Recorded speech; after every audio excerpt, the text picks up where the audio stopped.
why did you buy like an Abraham Lincoln signature or a George Washington signature at 20, 21 years old when, you know, there are so many other things you can be putting your money into, maybe NFTs or these other things.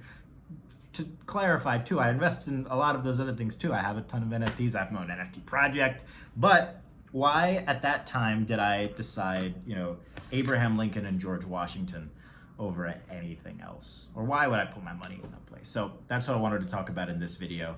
And the truth is, you know, when I look at the sports card landscape, I, you know, part of it for me stings a little bit when I think about, you know, the risk reward, right?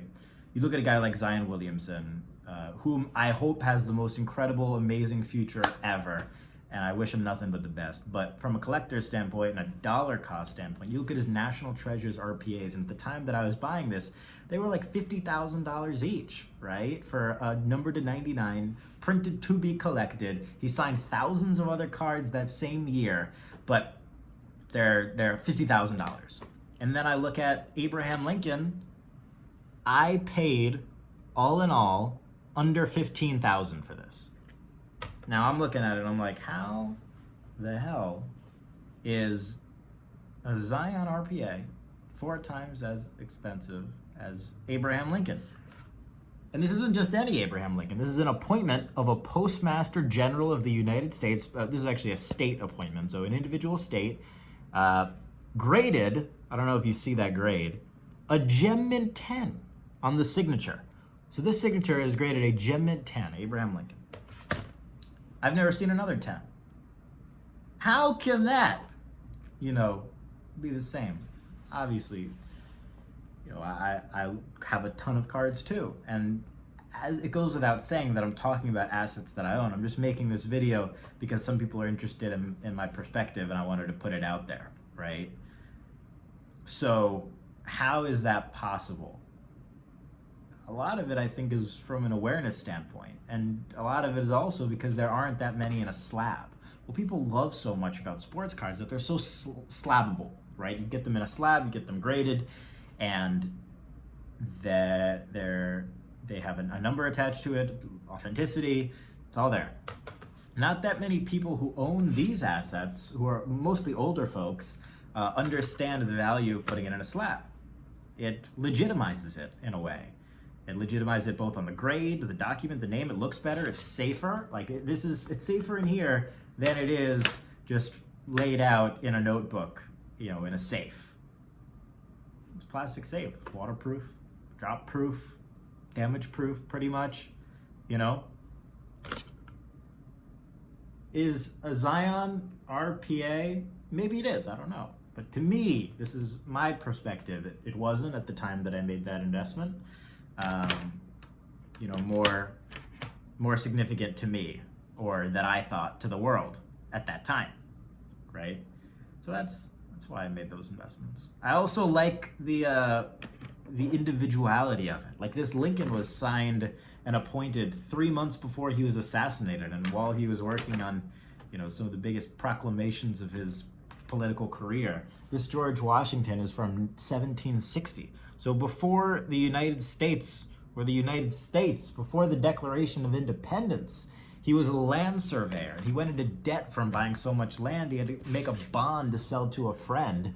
And this is the receipt of that bond.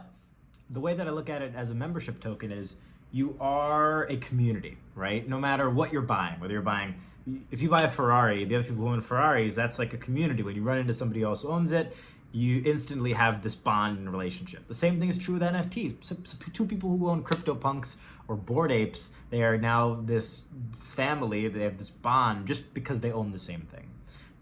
No different in sports cards, no different in these too. And the people who have these are the people that I want to be hanging out with. I like history. I like American history. I think I collect ancient Roman and Greek coins. Like I collect all these tickets, sports cards, everything. But I love that community and I want to have access to that community and those people.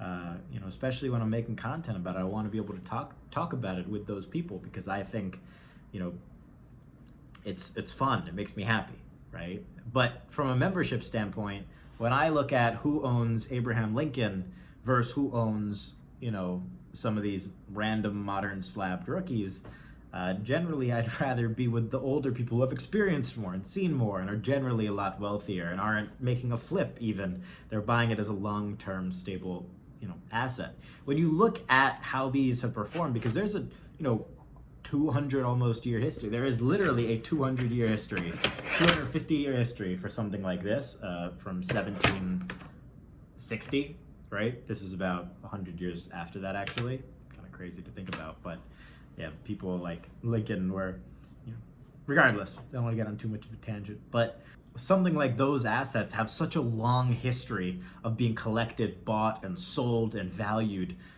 dating back to people paying significant money way back in the day for them. So when you look at an asset that's been able to stand the test of time and hasn't yet, caught the necessary train of wild astronomical hype, there's a lot to talk about there, like in terms of the fact that there are more George Washington signatures as president and Abraham Lincoln signatures as president than there are like Donald Trump or President Obama.